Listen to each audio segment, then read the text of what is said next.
ETF index mutual funds నేర్చుకుని stock మార్కెట్లో రాణించాలనుకుంటున్నారా? వెంటనే ఈ నెంబర్కి కాల్ చేయండి.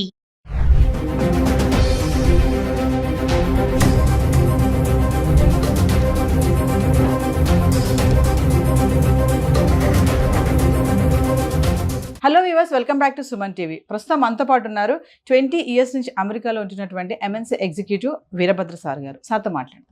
నమస్తే సార్. నమస్తే. సార్, మన పిల్లలు చదవడానికి అమెరికా వెళ్ళి అక్కడ ఎందుకు చాకరీ చేస్తున్నారు అంటే, సార్ మీరు అక్కడ ఉంటున్నారు కాబట్టి మీరు అక్కడ సిచ్యువేషన్స్ చూస్తూ ఉంటారు.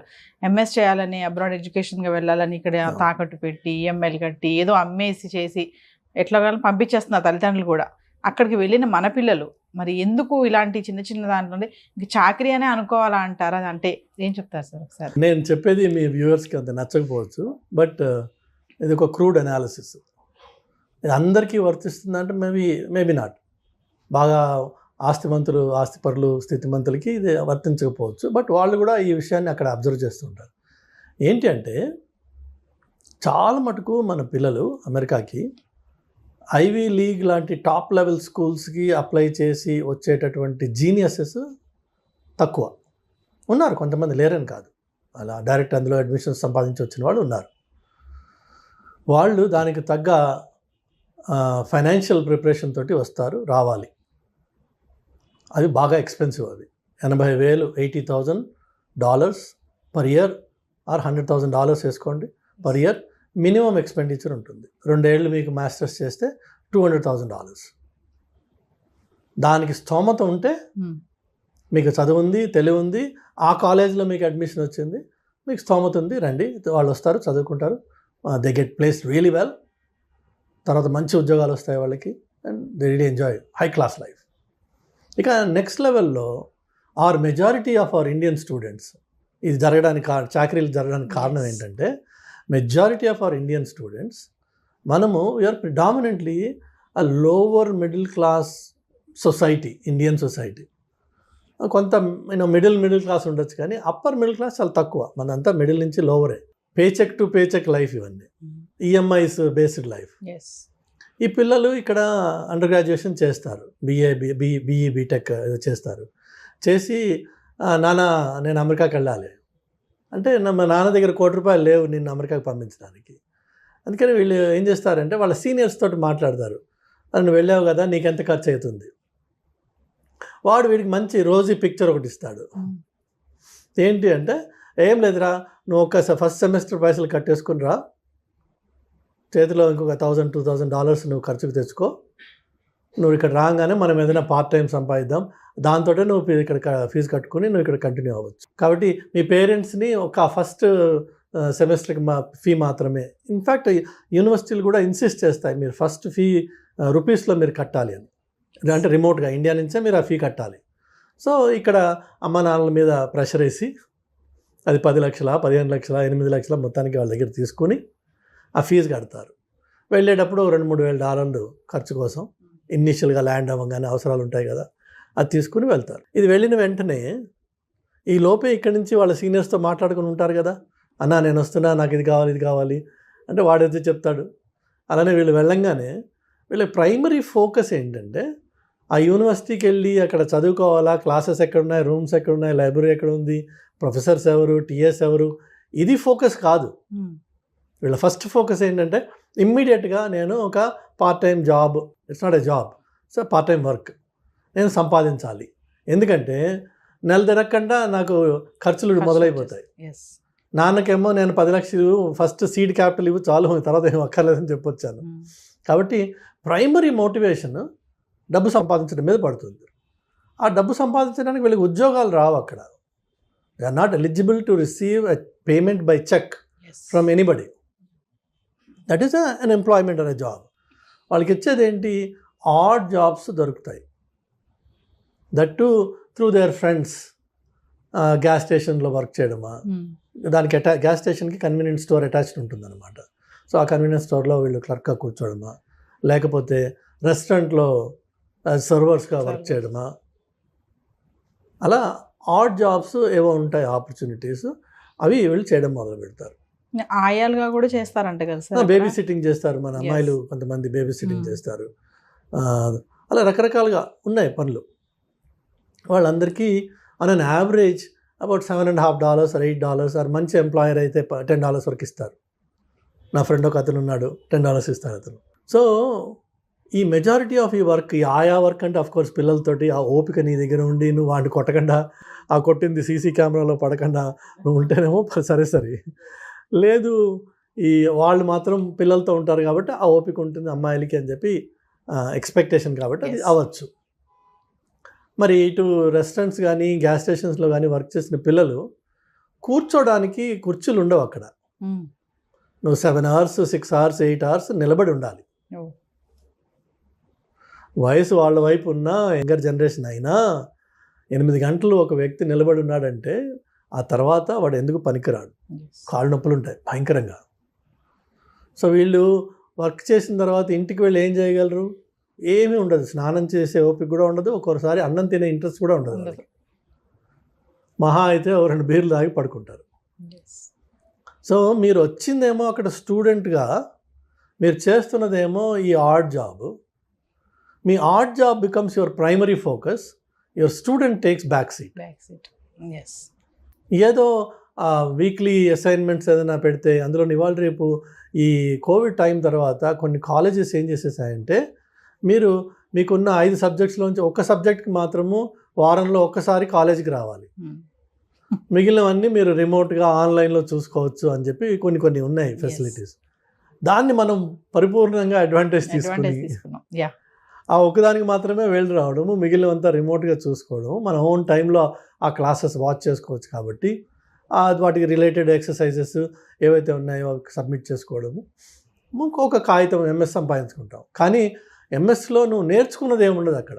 ఎందుకంటే నీ ప్రైమరీ ఫోకస్ అంతా కష్టపడడంతో సరిపోయింది, ఆ కష్టపడిన తర్వాత వచ్చిన నీరసంతో సరిపోయింది, ఆ నీరసం తర్వాత పడుకున్న దాంతో సరిపోయింది. నీకు చదువుకునే టైం ఎక్కడుంది? దానివల్ల జీవితం ఏమైపోతుంది అంటే, నువ్వు స్టూడెంట్ అన్న పేరుతో వస్తావు కానీ ఈ నాన్ స్టూడెంట్ రిలేటెడ్ వర్క్ అంతా చేసి ఈ ఒకసారి డబ్బు సంపాదించడం మొదలుపెట్టాక మరి కోరికలు కూడా ఉంటాయి మనిషికి. అది న్యాచురల్ ప్రాసెస్. అది కోరికలు అంటే ఒక కారు కొనుక్కోవాలనో, లేదంటే మంచి ఫోన్లు కొనుక్కోవాలనో, లేదంటే ఇంటికి పైసలు పంపించాలనో. ఎందుకంటే వాళ్ళకి ఎక్స్పెక్టేషన్ ఉంది. వాళ్ళకి చెప్తావు కదా, నువ్వు నేను పని చేస్తున్నా, ఇక్కడ పైసలు సంపాదిస్తున్నాను. సో వాళ్ళకి ఎక్స్పెక్టేషన్ ఉంటుంది, అక్కడ పంపించాలి వెనక్కి. ఈ వెనక్కి పంపించాలనే ఒక బాధ్యత మీద పడంగానే మరింత స్ట్రెస్, ఇంకా తప్పదు నేను పని చేయాలనే ఎలా అయినా సరే లోకి వస్తుంది జీవితం. చివరికి ఈ పనికిరానికి సర్టిఫికెట్ ఒకటి ఉండి దానివల్ల ఉద్యోగం రాక ఈ సైడ్ జాబే మెయిన్ జాబ్ అయిపోయి ఇందులోనే మమేకం అయిపోయి ఇది ఇల్లీగల్ అని తెలిసి కూడా దాంట్లోంచి బయటికి రాలేని పరిస్థితి వచ్చేసి చివరికి ఈ ట్రంప్ లాంటి మహానుభావుడు రాగానే మనము భయపడడం మొదలు పెడతాం. ఇదంతా చేసింది ట్రంప్ కాదు పాపం, మనమే. అయితే మీరు చూస్తే యాక్చువల్గా ఈ మధ్యకాలంలో ఆన్లైన్లో మీరు న్యూస్ చూసి ఉండొచ్చు, చాలామంది స్టూడెంట్స్ ఈ ఇంటర్వ్యూస్ ఎక్కడైతే పోర్ట్ ఆఫ్ ఎంట్రీలో జరిగే ఇంటర్వ్యూస్లో వాళ్ళ దగ్గర వాళ్ళ ఫోన్ ఓపెన్ చేయించి అన్లాక్ చేసి ఫోన్ తీసుకుని వీళ్ళ వాట్సాప్ చాట్లు, వీళ్ళ ఈమెయిల్స్ ఆ ఆఫీసర్స్ చదివి ర్యాండమ్గా చూస్తారు. అన్నీ ఏం చూస్తారు వాళ్ళు ర్యాండమ్గా. ఎందులో అన్నా జాబ్ అనే మాట ఉందా, అట్లానే నీ బ్యాంక్ అకౌంట్ చూపించమని అడుగుతాడు వాడు. నీకు ఎవ్రీ 2 weeks ఎవరైనా ఒక క్రెడిట్ చేస్తున్నాడు అనుకో, క్యాష్ అయి ఉండొచ్చు, అది ఒక పర్టికులర్ అకౌంట్ నుంచి నీకు ఎవ్రీ 2 weeks పైసలు పడుతున్నాయి, which means you are working part time. So వాడు క్యాష్ ఇస్తున్నా నీకు డబ్బులు పడుతున్నాయి కదా, so which means you are working. నువ్వు మళ్ళీ అక్కడికి వెళ్ళినప్పుడు నీకు నెక్స్ట్ ఎంట్రీ వాడు రిజెక్ట్ చేస్తాడు. అందుకనే స్టూడెంట్స్ ఒకసారి అమెరికాకి వెళ్ళాక మళ్ళీ వెనక్కి రావడానికి భయపడతారు. ఎందుకంటే ఈ లకునాస్ వాళ్ళకి తెలుసు ఎలా పట్టుకోవాలో, ఆ తప్పులు వీళ్ళు చేశారు ఆల్రెడీ. అదర్వైజ్ నువ్వు స్టూడెంట్వి రాయల్గా వెళ్ళి రాయల్గా రా, నీ దగ్గర I-20 ఉంది, వీసా ఉంది, అక్కడ ఉన్నావు నువ్వు 6 నెలలు సంవత్సరము వెళ్ళు రా నువ్వు. కానీ రారు మన వాళ్ళు. ఎందుకంటే మనం చేసిన తప్పు ఆ దొంగ మనలో ఉన్నాడు, వాడు పట్టుకోవడానికి అక్కడ రెడీగా ఉన్నాడు. ఇందుకే కష్టాలు. ఇన్స్టెడ్ ఆఫ్ దాట్ నా సలహా ఏంటంటే తల్లిదండ్రులకు కానీ పిల్లలకు కానీ, నువ్వు స్టూడెంట్గా అమెరికాకి నేర్చుకోవడం కోసం అది ఏదన్నా ఒక స్పెషలిస్ట్ స్కిల్ సెట్ నువ్వు సెలెక్ట్ చేసుకో ముందే, దాని మీద వర్క్ చేయి, దాని మీద స్పెషలిస్ట్గా మాస్టర్గా. That's what is masters. Right, the master అవడం కోసం దట్ టు లోకల్ అమెరికన్ కాంటెక్స్ట్లో ఈ మాస్టరీ ఎట్లా అప్లై చేయొచ్చు, అన్నది నేర్చుకోవడం కోసం నువ్వు అక్కడికి వస్తున్నావు, అక్కడికి రావాలి. అంతేగాని అమెరికాలో ఉంటూ నీ నిత్యం జీవితం, నీ ఆలోచన, నీ పనులు, నీ పద్ధతులు అన్నీ ఇండియన్గానే ఉన్నాయి, ఇండియన్ ఓరియంటెడ్గానే ఉన్నాయి. సినిమాలు చూడడం, షికార్లు చూడడం, అన్నా తంబి ఏమని వీళ్ళతోటి తిరగడం, ఇవే ఉంటే నువ్వు అమెరికాలో ఉండి చేసిందేం లేదు. Nothing has changed other than your physical location. You continue to live like an Indian in America. So masters చేస్తూ మాస్టర్స్గా స్కిల్స్ నేర్చుకుని ఆ స్కిల్స్ ఏ డొమైన్కి అప్లై అవుతాయి, ఎలా అప్లై అవుతాయి, అది అక్కడ ఉన్నావు కాబట్టి అది అవకాశం నీకు. For simple example, silly example ఏంటంటే ఇక్కడ మీకు పెట్రోల్ ధర ₹118.50 అలా ఉంటుంది. అక్కడ మీకు ₹118.5005 4 digits ఉంటుంది, డెసిమల్ తర్వాత 4 decimals ఉంటుంది. సో ఎందుకు అట్లా? Have you ever asked anybody? So నీ 4th level యాక్యురసీకి వెళ్ళాలి అని చెప్పి ఆ పర్టికులర్ ఫీల్డ్లో ఉంది. In another field maybe no. ఇప్పుడు insurance premiums are always rounded off, there is no pennies anywhere, it's always to the $1. ఎందుకట్లా? సో మీకు ఈచ్ డొమైన్లో నువ్వు అక్కడ లోకల్గా ఉన్నప్పుడు నలుగురితో మాట్లాడి అడిగి నేర్చుకుని నీ టెక్నికల్ స్కిల్ని ఆ డొమైన్కి అప్లై చేసే అవకాశం ఉంది. అది నీ మాస్టరీ అంటే, అది నువ్వు మాస్టర్స్ చేయడం అంటే. అంతేగాని అక్కడికి వచ్చేసి ఈ సైడ్ కిక్ని మెయిన్ కిక్ చేసుకుని అసలు నీ మెయిన్ ఫోర్స్ని పక్కన పెట్టేటప్పటికి 2 ఏళ్ల తర్వాత అన్ని కష్టాలు మొదలవుతాయి. నీ చేతకానితనంతో నీకు ఉద్యోగం రాదు కాబట్టి నువ్వు మార్కెట్ని బ్లేమ్ చేస్తావు. ఆ బ్లేమ్ మీద నువ్వు పేరెంట్స్కి చెప్పుకుంటావు, నాన్న రావట్లేదు, అమ్మ రావట్లేదు, అమెరికా నాశనం అయిపోయింది, ట్రంప్ వచ్చి ఇది చేశాడు. పాపం ఆయన ఏం చేయలేదు ఇంకా, ట్రంప్ ఆయన వేరే బిజీలో ఆయన ఉన్నాడు, ఇంకా దీని మీద ఫోకస్ చేయలేదు. బట్ పిల్లలు దయచేసి, అలాగే తల్లిదండ్రులు కూడా, వీళ్ళది తప్పు. పేరెంట్స్ కూడా చాలా మంది సార్, ఇప్పుడు అంటే మీరు అన్నారు కదా, ఇప్పుడు పేరెంట్స్ కూడా చాలా మంది ఏంటంటే ఇగో పంపిస్తున్నాను, అక్కడికి వెళ్ళి నువ్వు ఏదైనా జాబ్ చూసుకొని నీది నువ్వు కట్టుకోవాలి అని చెప్పేసి ఇప్పుడు ఎడ్యుకేషన్ లోన్ తీసుకుంటున్నాము. కమింగ్ టు ఎడ్యుకేషన్ లోన్, ఆ ఎడ్యుకేషన్ లో నువ్వే కట్టుకోవాలి, అక్కడ ఏం చేస్తావో మాకు తెలియదు, జాబ్ ఎత్తుక్కో, ఫస్ట్ జాబ్ ఎత్తుక్కో, ఇది ముందు చెప్తారు పేరెంట్స్ కూడా. కొంతమంది ఉన్నారు, అందరూ కాదు, ఖచ్చితంగా నువ్వు జాబ్ ఎత్తుకోవాలి, జాబ్ చేసుకుంటూ నువ్వు చదువుకోవాలి. మరి పేరెంట్స్ మైండ్ సెట్ కూడా ఇలా ఉంది కదా సార్. అయితే పేరెంట్స్కి ఫస్ట్ వాళ్ళకి దయచేసి ఈ వీడియో చూసిన వాళ్ళు గ్రహించండి, అమెరికాకు వచ్చి మీ స్టూడెంట్ జాబ్ చేసే ప్రసక్తి లేదు, అది జాబ్ కాదు. మీరు ప్రత్యేకంగా వాడికి లక్షలు ఖర్చు పెట్టి మీరు వాడిని ఎక్కడికి పంపిస్తున్నారంటే కూలి పనికి పంపిస్తున్నారు. చక్కగా గారాభంగా పెంచుకున్న కొడుకునో కూతురునో మీరు కూలి పని కోసం అని చెప్పి అమెరికాకి లక్షలు ఖర్చు పెట్టి ఆ కూలి పని చేసుకుని నువ్వు చదువుకో అని చెప్పి పంపిస్తున్నాను. ఇన్నాళ్ళు ఇంట్లో కనీసం ఇటు గిన్నె తీసి అటుపక్క పెట్టని పిల్ల కూడా అక్కడికి వెళ్ళి బేబీ సిట్టింగ్ చేస్తుంది. బేబీ సిట్టింగ్ అంటే ఏదో ఉత్తరే ముద్దు పెట్టి ఆడుకుంటే సరిపోలా, అన్ని పనులు చేయాలి. డైపర్ మార్చడం నుంచి వాడికి పాలు పెట్టడం వరకు. కొంతమంది పిల్లలు కొద్దిగా పెరిగిన వాళ్ళు కొట్టించుకోవాలి, వాడు పిల్లడు, వాడు like a servant. You are like కాదు, you are a servant. So అది ఒకటి ఎత్తు. రెండోది వచ్చేసి మీరు ఆలోచించండి, ఒక స్టూడెంట్గా వెళ్ళిన పిల్లవాడు, స్టూడెంట్ లైఫ్ అయిపోయింది, మాస్టర్స్ మొత్తానికి ఏదో కాపీ కొట్టో వాడిని అడిగో వీడిని అడిగో కంప్లీట్ చేశాడు, వాడికి అసలు ఉద్యోగం రావట్లేదు, వాడికి కారు కొనుక్కునే హక్కు లేదు, వాడికి డ్రైవర్స్ లైసెన్స్ రాదు, వాడికి ఒక రియల్ లైఫ్ ఎంజాయ్ చేయాల్సిన అవకాశం దొరకదు. కానీ ఇండియాలో మాత్రం 25 లక్షలు 20 లక్షలు స్టూడెంట్ లోన్, ఎడ్యుకేషన్ లోన్ తీసుకుని వెళ్ళాడు, దాన్ని రీపే చేయాల్సిన బాధ్యత వాడి మీద ఉంది కాబట్టి వాడు వెనక్కి రాలేడు. అలాంటి వాడి స్టేట్ ఆఫ్ మైండ్ ఆలోచించండి, వాడు ఎంత కష్టపడుతున్నాడు అక్కడ. తీర్చాలి, పెట్టిన డెబ్ట్స్ అన్ని క్లియర్ చేయాలి, ఏదో చేయాలి ఇక్కడ నేను. అది మగపిల్లవాడు. ఆడపిల్ల ఏం చేస్తుంది? నేను ఆ విషయాలు చెప్పదలుచుకోలేదు, కానీ పరిస్థితులు చాలా ఘోరంగా ఉన్నాయి వీళ్ళకి. దేశం కాని దేశంకి వెళ్ళి కమ్యూనికేషన్ స్కిల్స్ కూడా లేక అక్కడ కొన్ని పనులు చేయకూడదు. షాప్ లిఫ్టింగ్ చేసి పట్టుబడిన ఆడపిల్లలు ఉన్నారు, మీరు ఆన్లైన్లో చూడొచ్చు వీడియోస్. ఎందుకు చేశారు షాప్ లిఫ్టింగ్? ఏదో క్యాజువల్గా సరదా. అక్కడ ప్రతి షాప్లో మీకు కొన్ని వేల కెమెరాలు ఉంటాయి, మీకు కనిపించవు అవి. వాటికి లాస్ ప్రొటెక్షన్ ఆఫీసర్ అని ఒకటి ఉంటాడు, ఎల్పీపీనో ఎల్పీఓనో అంటారు. వాడికి ఒక సెపరేట్ రూమ్ ఉంటుంది, క్యాషియర్ వెనక, కస్టమర్ సర్వీస్ వెనక, వాడు ఎవరికి కనిపించడు. ఆ రూమ్లో వాడికి అన్ని మానిటర్స్ ఉంటాయి. అలానే ఇప్పుడు మీరు వేగస్కి వెళ్తే లక్షల్లో మీకు అక్కడ కెమెరాస్ ఉంటాయి. ఒక్కొక్క మనిషిని వాడికి అనుమానం వచ్చిందంటే వాళ్ళకి పిన్ చేస్తారు వాడిని, వాడి మొత్తం movement, every step will be tracked throughout the time. ఆ కెమెరాస్ ఒకదాని తర్వాత ఒకటి వాడిని పట్టుకుంటాయి. నీ బ్రీదింగ్, నీ చేతుల మూమెంట్, ఎవ్రీథింగ్ దే నోటీస్. సో అదంత ఈజీ సొసైటీ కాదు అది. ఎస్. ఇక్కడి నుంచి అదేదో వెళ్ళిపోయి ఈ సీనియర్స్ ఏం చెప్తారు అక్కడ ముందు ఉన్న వాళ్ళు వీళ్ళకి, ఏం లేదురా మన హైదరాబాద్ లెక్కే ఉంటుంది వచ్చాయండి. ఏముంటుంది హైదరాబాద్ లెక్క? ఒకవేళ నిజంగా హైదరాబాద్ లెక్కే ఉందనుకుందాం, ఎందుకు వచ్చారా ఇక్కడికి నువ్వు? అసలు హైదరాబాద్లోనే ఉండొచ్చు కదా, అస్యూమింగ్. లేదు ఇది హైదరాబాద్ కాదు అమెరికా అనుకుందాం. మరి అమెరికా అన్నప్పుడు అక్కడ పద్ధతులు ఏంటి? ఇంటర్నేషనల్ డ్రైవర్స్ లైసెన్స్ తీసుకొచ్చి కొన్ని పనులు చేయొచ్చు, కొన్ని చేయకూడదు. అట్లా అది తీసుకొచ్చి లోకల్ కార్ రెంట్ చేసి అరెస్ట్ అయిపోయిన పిల్లలు ఉన్నారు. Because there is only limited validity for that. కానీ మనకేమో షాక్ ఉంది, కార్ రెంటల్ తీసుకుంటాము. లేన్ చేంజ్ చేయడం అనేది ఇండియాలో మనకు అసలు అలవాటే లేదు. ఇక్కడ లేన్ చేంజ్ అయితే క్యాజువల్, లేన్ మనకి సంబంధం లేదు, డ్రైవ్ చేస్తుంటాం, లేన్ వస్తూ ఉంటాయి అక్కడ. అక్కడేమో లేన్ చేంజింగ్ ఒక డిసిప్లిన్ ఉంది, మనకి ఇక్కడ అలవాటు లేదు. నీ దగ్గర డ్రైవర్స్ లైసెన్స్ ఉంది కానీ నీకు రోడ్ రూల్స్ తెలియవు. తెలియనప్పుడు నువ్వు రోడ్ రూల్స్ తెలియకుండా ఆ రోడ్డు మీద డ్రైవ్ చేస్తే నువ్వు ఆటోమేటిక్గా you will be in trouble. First day second day కాకపోవచ్చు, థర్డ్ డే మేజర్ ట్రబుల్లోకి వెళ్ళచ్చు. ఆ ఒక్క తప్పు నీ జీవితాన్ని మొత్తం మార్చేస్తుంది ఒకసారి. ఎందుకంటే అమెరికాలో సార్ నేను స్టూడెంట్ని నన్ను వదిలేసేయండి అంటే వాడు వదలదు. నువ్వు క్రైమ్ చేసావు, you have to pay for it, plain and simple. Judge కూడా మిమ్మల్ని కొన్ని విషయాల్లో ప్రొటెక్ట్ చేయలేడు, బికాజ్ ఫెలనీ క్రైమ్స్ అని ఉంటాయి, వాటికి మినిమం పనిష్మెంట్ ఉంది. Judge has to give it between 5 to 15 అంటారు.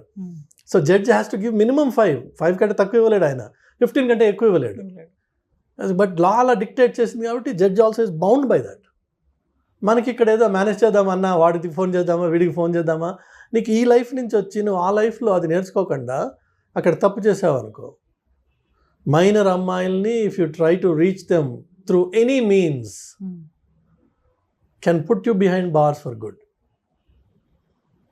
ఆ అమ్మాయి చూడడానికి 18-20 ఏళ్ళ అమ్మాయిలా ఉండొచ్చు, నీకు తెలియదు ఆ పిల్ల 13 అయి ఉండదు. ఏమన్నా కెలికావు, లైఫ్ గాన్.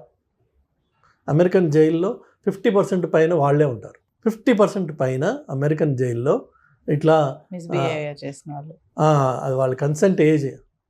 ఈ మైనర్స్ని సెక్షువల్గా అబ్యూస్ అటెంప్ట్ చేసిన వాడు ఇంకా అబ్యూస్ చేయకపోవచ్చు, అబ్యూస్ చేసిన వాడు ఉండొచ్చు, అటెంప్ట్ చేసిన వాడు కూడా will get punishment in jail. నీకు ఇవన్నీ తెలియవు అక్కడ. సో మనం వెళ్ళినప్పుడు ముక్కుసూటిగా స్టూడెంట్గా వెళ్ళాను, స్టూడెంట్గా ఉండాలి, స్టూడెంట్గా నేర్చుకోవాలి, ఈ కొత్త సొసైటీలో నేను బాగుపడాలి అనే ఉత్సాహంతో పిల్లలు వెళ్ళాలి. ఆ ఉత్సాహంతో 2 ఏళ్ల పాటు వాళ్ళ మీద వాళ్ళు పూర్తిగా ఇన్వెస్ట్ చేసి become a real master in something. అప్పుడు ఆ మాస్టర్స్ డిగ్రీకి అర్థం ఉంది, ఉత్తి కాగితం ముక్కకి అర్థం లేదు. ఫైనల్గా మా పేరెంట్స్కి ఏమైనా చెప్తారా సార్? పేరెంట్స్ దయచేసి మీ పిల్లల్ని పంపించదలుచుకుంటే మీకు ఫైనాన్షియల్ కేపబిలిటీ ఉంటే పంపించండి. అంటే 2 ఏళ్ల పాటు అతను కోర్స్ చేసేదానికి నువ్వు కంప్లీట్గా ఫైనాన్స్ చేయగలవా? 2 ఏళ్ల పాటు అతను లేక ఆమె హాస్టల్లో ఉండి కాలేజ్ క్యాంపస్లో ఉంటూ మంచి స్టూడెంట్గా ఒక లైబ్రరీలో మ్యాక్సిమం టైం స్పెండ్ చేస్తూ అవకాశం దొరికితే కాలేజ్ క్యాంపస్లోనే 20 hours అది అవకాశం దొరికితే, కండిషనల్ అది కాదు. దొరక్కపోయినా నేను నా పిల్లాన్ని ఫండ్ చేయగలను అంటే పంపించు. అంతేగాని ఈ నాకు ఫస్ట్ 10 లక్షలు 5 లక్షలు పెట్టు, నేను మిగిలిన అక్కడ చూసుకుంటాను అని వెళ్తే పిల్లలు విపరీతంగా కష్టపడతారు, మానసికంగా చాలా కష్టపడతారు, చెప్పుకోలేక కష్టపడతారు, విపరీతమైన ప్రెషర్స్ వాళ్ళకి.